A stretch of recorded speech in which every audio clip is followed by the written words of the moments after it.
I've got a little thought experiment that you can use to try and figure out what you should be eating on a daily basis, right? So if you think, what would you eat if you didn't have access to a supermarket, a local farm, or any commercial kind of food production? So your local butchers, fishmongers, bakery, things like this. What would you actually eat? And this is going to vary depending on where you live, so your location. So I did this thought experiment, and it's all right Googling what are the best foods, what's the best diet. That'll give you one answer, and this thought experiment might give you a completely different answer.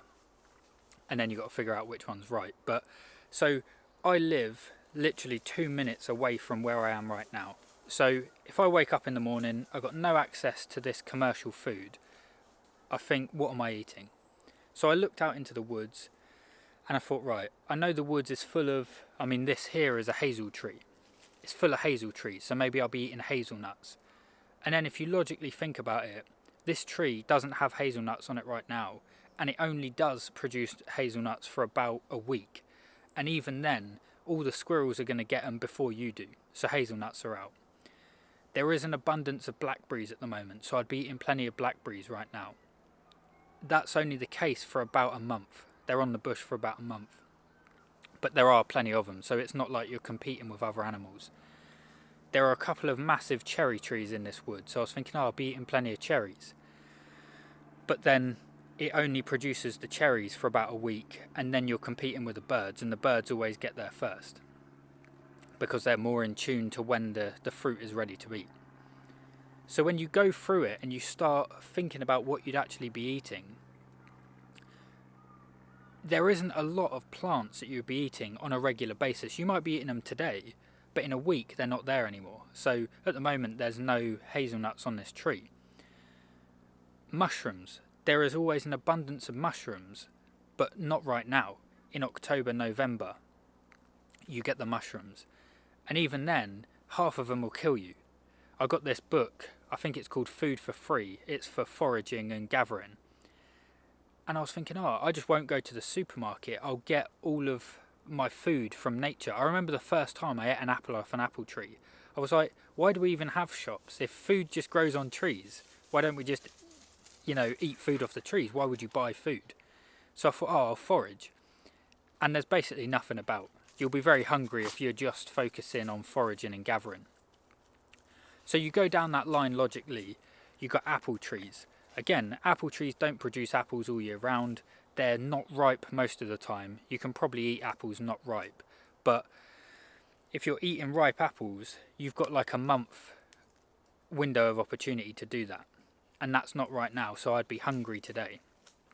So when I logically thought about it, so there's all these plants and there's a very limited window of opportunity to eat them. Whereas if you think of the animals, so the squirrels that are eating these hazelnuts, I see those all year round. Every day you'll see those, so you could eat squirrels. So that's an animal-based diet. That's essentially carnivore. Then you've got plenty of rabbits run around in here, foxes, seagulls, pigeons, loads of ducks. There's a pond in here, you've got the ducks. So that's a lot of meat that you could eat, and that's available every single day. And then a 5-minute walk away from here is the beach. So you could fish and get mackerel. I don't know what, I'm not very good at fishing, but I don't know what else is in there, but I've caught mackerel before. You've got cockles, mussels, and other shellfish. So that's an animal-based diet. So that's meat pretty much every day. So if I projected forward, what would I eat every day throughout the whole year?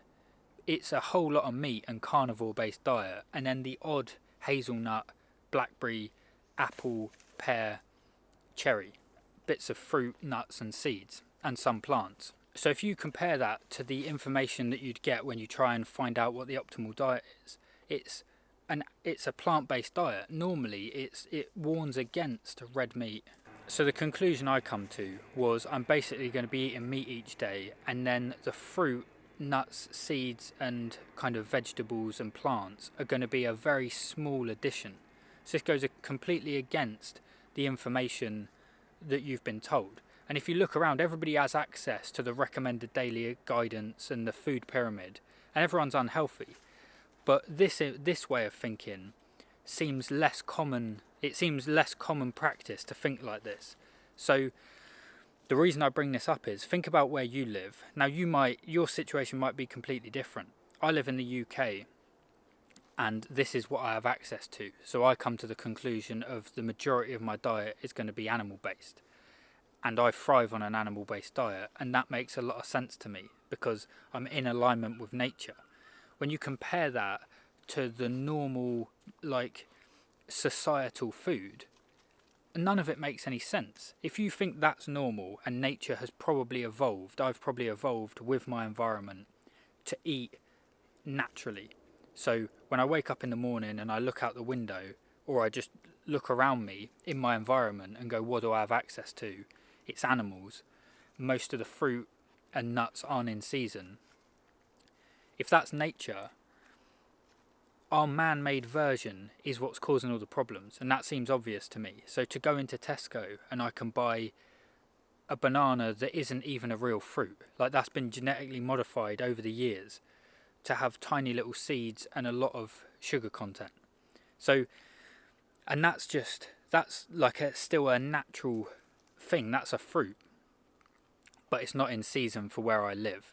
When you think about donuts, pastries, corn, soy, like all of this stuff, completely unnatural, and especially unnatural for where and when I am. So location and the time in the season matters. So the conclusion I come to is, it seems perfectly obvious to me. People warn against meat, and I think, well, what else are you going to be eating? If I was in my natural environment, I'd be eating meat every day. So in your natural environment, what would you be eating? And then probably line your diet up with that, because these matrix foods aren't designed for your health. These recommended daily allowances and food pyramids aren't designed for you to be as happy and healthy as possible. If that was the case, everybody would be happy and healthy, and there would be nobody that was obese and overweight and that had diabetes and cancer. So do the little experiment for yourself and let me know what you come up with.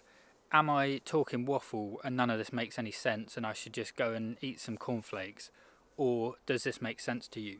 That living in accordance with nature is probably going to produce healthy outcomes, rather than eating highly processed, sugary, man-made foods completely out of alignment with what nature provides is going to cause disease. So let me know what you come up with and what you would have access to on a daily basis. Have a good day. Speak to you tomorrow.